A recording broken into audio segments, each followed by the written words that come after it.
Assalamualaikum warahmatullahi wabarakatuh.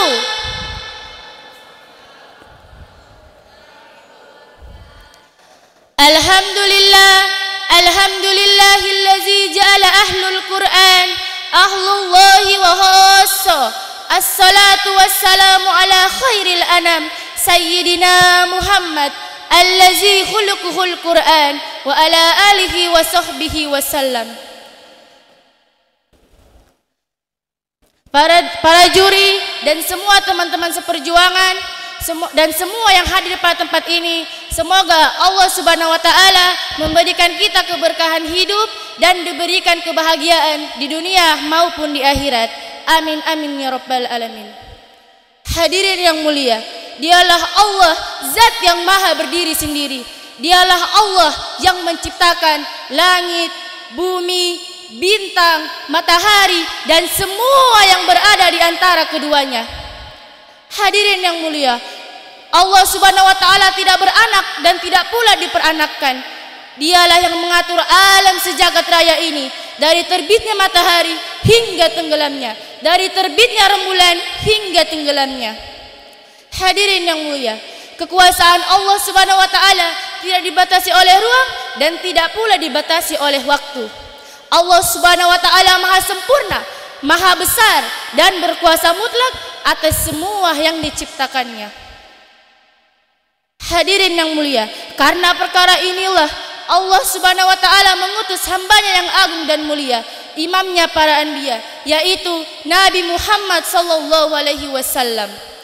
Dalam jangka 23 tahun bersama sahabatnya, Rasulullah sallallahu alaihi wasallam mampu mengubah zaman jahiliyah yang gelap gulita menjadi zaman yang terang benderang. Siang dan malam Rasulullah sallallahu alaihi wasallam memikirkan bagaimana cara agar seluruh umat manusia ini mengenal Allah Subhanahu wa taala. Rasulullah sallallahu alaihi wasallam mengubah zaman tersebut dengan penuh pengorbanan, tetesan darah, keringat dan air mata. Hadirin yang mulia, Rasulullah sallallahu alaihi wasallam berdakwah dari rumah ke rumah, lorong ke lorong ke pembesar-pembesar Quraisy, tapi yang didapatkan justru sebaliknya. Dia dihina, dicaci, dimaki dan dikatai gila. Ketika Rasulullah sallallahu alaihi wasallam berdakwah di Taif, Rasulullah sallallahu alaihi wasallam mendapatkan penderitaan yang sangat amat berat. Para penduduk Taif berbaris menyambut kedatangan Rasulullah sallallahu alaihi wasallam dengan melemparkan batu, kayu, kotoran onta hingga pelipis Nabi Muhammad sallallahu alaihi wasallam berdarah.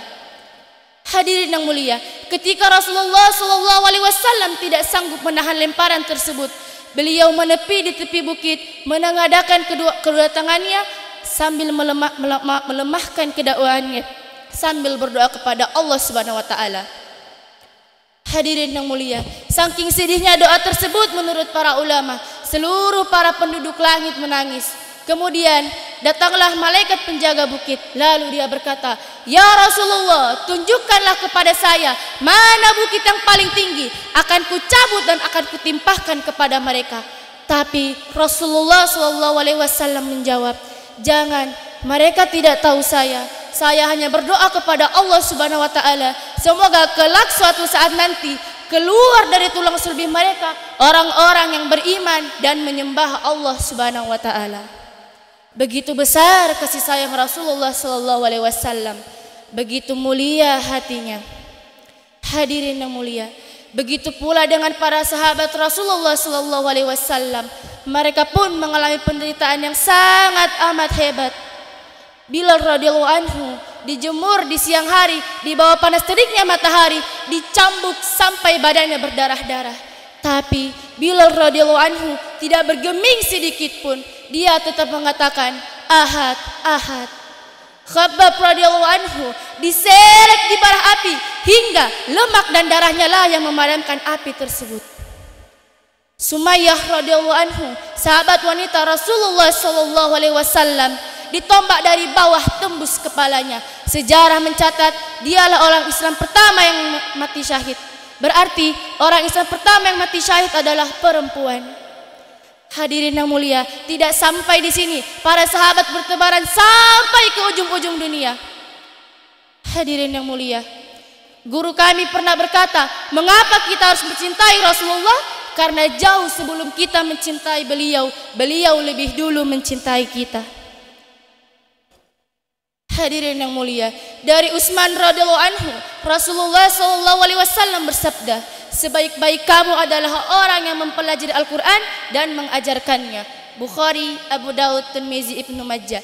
Saya ulangi sekali lagi, dari Utsman radhiyallahu anhu, Rasulullah SAW bersabda, sebaik-baik kamu adalah orang yang mempelajari Al-Quran dan mengajarkannya. Bukhari, Abu Daud, Tirmizi, Ibnu Majah. Hadirin yang mulia, marilah kita sama-sama mendoakan ulama-ulama kita, ustadz-ustadz kita, guru-guru kita, agar mereka diberikan keberkahan hidup oleh Allah Subhanahu wa taala. Amin amin ya rabbal alamin.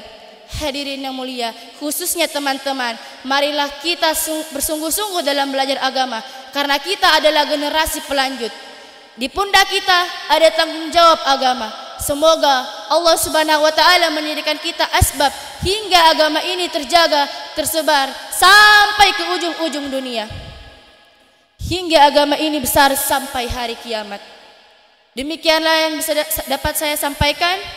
Wabillahi taufik min ahlil Quran ila ahlil jannah. Wassalamualaikum warahmatullahi wabarakatuh.